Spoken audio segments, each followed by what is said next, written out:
முடக்கத்தான் கீரையில் நிறைய ஹெல்த் பெனிஃபிட்ஸ் இருக்குது. ஆனால் அது கசக்கிறனால நிறைய பேர் விரும்பி சாப்பிட மாட்டாங்க. கசப்புத்தன்மை தெரியாத அளவுக்கு முடக்கத்தான் கீரையை பயன்படுத்தி இட்லி பொடி செய்யலாமா? முடக்கத்தான் கீரையை நல்லா கழுவி சுத்தம் பண்ணி வெயிலில் 2 மணி நேரத்துக்கு காய வச்சு எடுத்துக்கலாம். ஸ்டவ்வில் ஒரு இடமான பாத்திரம் வச்சு 1 ஸ்பூன் எண்ணெய் சேர்த்து சூடானதும் 1/2 கப் உளுந்தை ரோஸ்ட் பண்ணிக்கலாம். நல்லா கலர் சேஞ்ச் ஆயிடுச்சு. இப்போ வேற ஒரு கிண்ணத்துக்கு மாற்றிட்டு 1/2 கப் கடலைப்பருப்பு சேர்த்து ரோஸ்ட் பண்ணிக்கலாம். இது கூட கொஞ்சமாக பெருங்காயம் சேர்த்துக்கலாம். பெருங்காயம் இந்த மாதிரி கட்டி ஃபார்மில் சேர்த்தா ரொம்பவே வாசமாகவும் நல்ல டேஸ்ட்டாகவும் இருக்கும். சப்போஸ் இந்த மாதிரி உங்களுக்கு கிடைக்காட்டி பெருங்காயத்தூள் சேர்த்துக்கலாம்.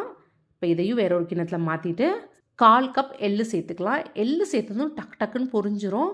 இதுதான் கரெக்டான பக்குவம். எடுத்து வேற ஒரு கிண்ணத்தில் மாற்றிட்டு 10 காய்ந்த மிளகாயை சேர்த்து ரோஸ்ட் பண்ணிக்கலாம். ஆல்ரெடி நான் ஃபர்ஸ்ட் சேர்த்த எண்ணெய் தான், அதுக்கப்புறம் எண்ணெய் சேர்க்கலை.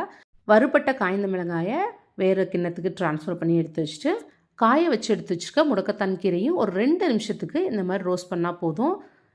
ஃபைனலி இதில் நம்ம சுவைக்கு ஏற்ற மாதிரி உப்பு சேர்த்துக்கலாம். 1 ஸ்பூன் உப்பு எடுத்தால் கரெக்டாக இருக்கும். இந்த ஸ்டேஜில் ஸ்டவ்வை ஆஃப் பண்ணிடலாம். அந்த உப்பு 1 நிமிஷத்துக்கு லைட்டாக அப்படியே சூடு பண்ணிவிட்டு வறுத்து வச்சுருக்க எல்லா பொருளையும் 10 நிமிஷத்துக்கு ஆற விட்டு அதுக்கப்புறம் மிக்ஸி ஜாரில் சேர்த்து அரைச்சிக்கலாம்.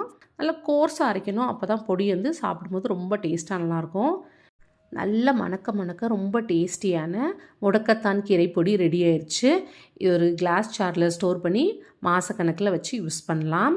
இந்த பொடி இட்லி தோசைக்கெலாம் ரொம்ப நல்லாயிருக்கும். சுடு சாதத்தில் நல்லெண்ணெய் சேர்த்துட்டு இந்த பொடியை தூவி சாப்பிட்டோன்னாலும் ரொம்பவே நல்லாயிருக்கும். ட்ரை பண்ணி பாருங்கள்.